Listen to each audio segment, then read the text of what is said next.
Estamos de regreso, gracias por continuar con nosotros. Avanzamos con más información.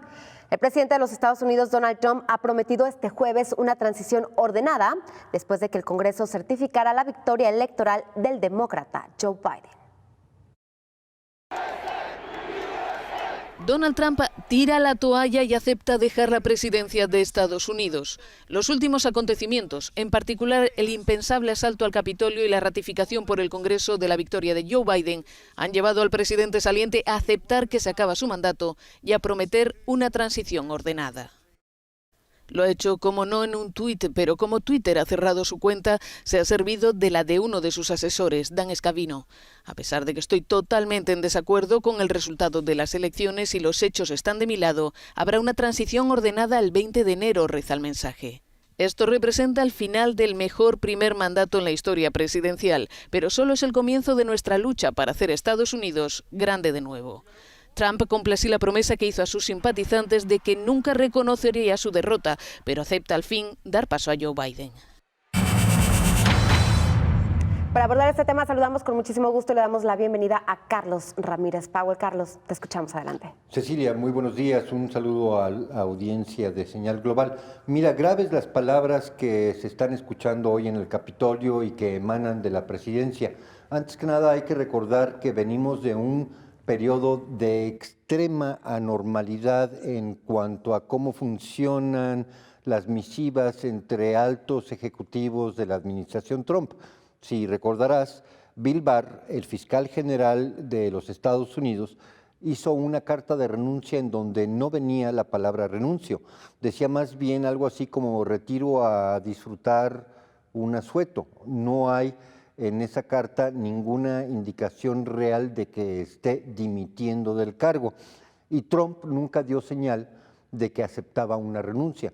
Por lo tanto, ahí tenemos un punto de anomalía enorme en todo el proceso que estamos viviendo. También la desaparición del otro poder fáctico judicial, que es Christopher Wray, del cual nadie sabe su paradero desde hace por lo menos 3 meses, la ausencia de Gina Haspel, cabeza de la Agencia Central de Inteligencia.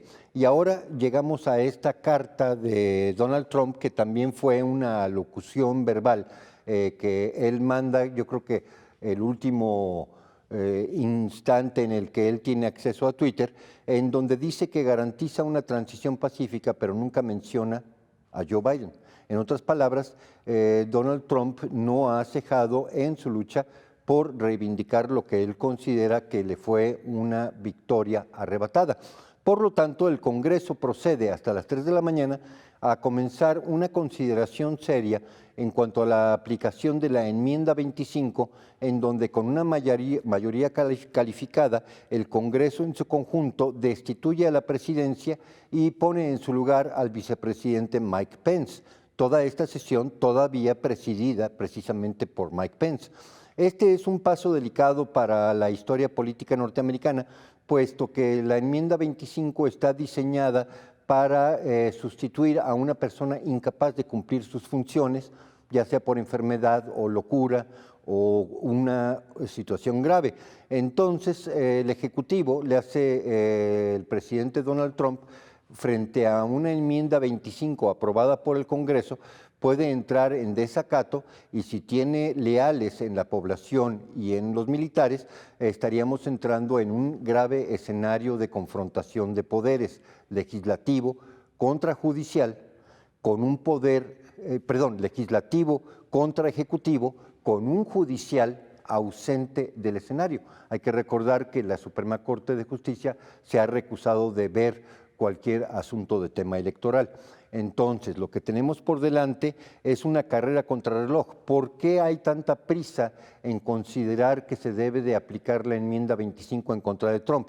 Hay que recordar que otra anomalía constitucional de los norteamericanos, de la Constitución norteamericana, es la capacidad omnímoda y no limitada de la presidencia de otorgar perdones que son un estado de excepción jurídica en donde una persona que puede ser acusada de crímenes graves, de repente se le levantan todos los cargos por voluntad exclusiva del Ejecutivo, y no hay precedente en la historia norteamericana que los perdones sean combatidos legalmente. En otras palabras, una vez que la presidencia perdona, el asunto se entierra totalmente. Es una de las formas en que los constituyentes norteamericanos diseñaron que el de adelante corre mucho y el de atrás se quedará sin capacidad de tener un recurso de ataque al presidente saliente. Es una protección del Ejecutivo al Ejecutivo. Entonces, lo que está sucediendo en este momento es el temor por parte de la mayoría demócrata y la minoría republicana que se le sumó a la mayoría demócrata de coartar cualquier intento de Donald Trump de empezar a entregar perdones, por ejemplo, a Julian Assange, a Edward Snowden, que sería una hecatombe para el estado profundo de los servicios de inteligencia norteamericanos, puesto que ellos dos tienen las llaves de secretos comprometedores de toda la clase política norteamericana.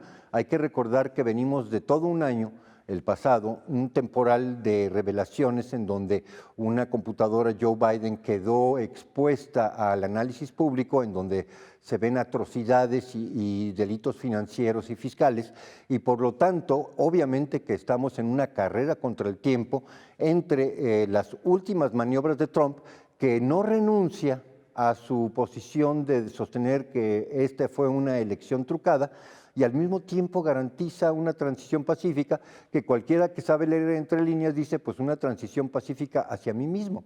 En otras palabras, deja la puerta abierta a esa enorme confrontación legislativo-ejecutivo. Por último, en este momento Trump está sufriendo lo que a claras señales es un golpe de Estado mediático. Su incapacidad de comunicarse por Twitter, por Facebook, por Instagram o por cualquier otro medio, porque los canales de televisión no le otorgan este piso, es básicamente el punto número 1 de cualquier manual básico de funcionamiento de un golpe de Estado. Entonces, a la pregunta de quién está ejerciendo un golpe de Estado contra quién, bueno, pues obviamente al cancelar los canales de comunicación de la presidencia, que todavía está en funciones, el golpe de Estado está funcionando en contra del actual Ejecutivo. ¿Amerita o no amerita este golpe de Estado? Es una cuestión de posicionamiento político. Los partidarios de Trump dirán que obviamente es injusto, los partidarios de Clinton y de Obama dirán que sí es justo. En eso estamos, es dramático, son momentos clave, 12 días que marcarán la historia futura de los Estados Unidos. Y bueno, al final de cuentas, estos medios digitales tienen dueños y estos dueños, pues bueno, tienen preferencias también políticas, Carlos. Y por supuesto que también tienen conexiones políticas. Esto es, Jack Dorsey en Twitter y Zuckerberg en Facebook no se hicieron solos, tuvieron toda la ayuda financiera, logística, estratégica y de cibernética de ese mismo estado profundo de los aparatos de inteligencia norteamericanos. Hay que recordar que Facebook fue un proyecto de inteligencia, no un proyecto de comunicación social. Era un proyecto para tener a todo mundo registrado, sus hábitos, sus costumbres y sus movimientos todo el tiempo, permanentemente. Es un panóptico digital tremendo. ¿Qué diferencia encontramos, Carlos, entre la enmienda 25 y un impeachment? ¿Es lo mismo? ¿Y por qué hacerlo? Sí, bueno, ya quedan 2 semanas, ya nos hablabas que tal vez es el miedo de estos perdones que pudiera dar el presidente, pero ¿qué diferencia encontramos entre estos dos términos, la enmienda 25 y el impeachment? El impeachment es generar una lista de artículos en donde el presidente haya cometido ofensas legales en contra de la investidura de la presidencia, mientras que la enmienda 25 habla directamente sobre la incapacidad del Ejecutivo de ejercer sus funciones por locura u otro tipo de incapacidad. Entonces es un detalle fino. Hay que recordar, es una carrera contra reloj, puesto que lo que los demócratas temen es que el Ejecutivo, le hace Trump, todavía pueda dar una instrucción de desclasificación de información top secret que comprometería a toda la administración Obama 8 años, a toda la administración Clinton 8 años y por supuesto a todas las trapacerías de Hillary Clinton en el Departamento de Estado. Es una situación muy delicada y por eso el pánico en Washington el día de hoy sigue siendo digamos, la línea de alta tensión que mueve todas las fichas en el tablero. Y pues bueno, yo creo que no nada más en Washington, sino en el mundo entero estamos con los nervios de punta. Muchas gracias, Carlos. Estaremos muy pendientes de cómo va avanzando todo este tema y si no pasa algo más, nos vemos el viernes aquí.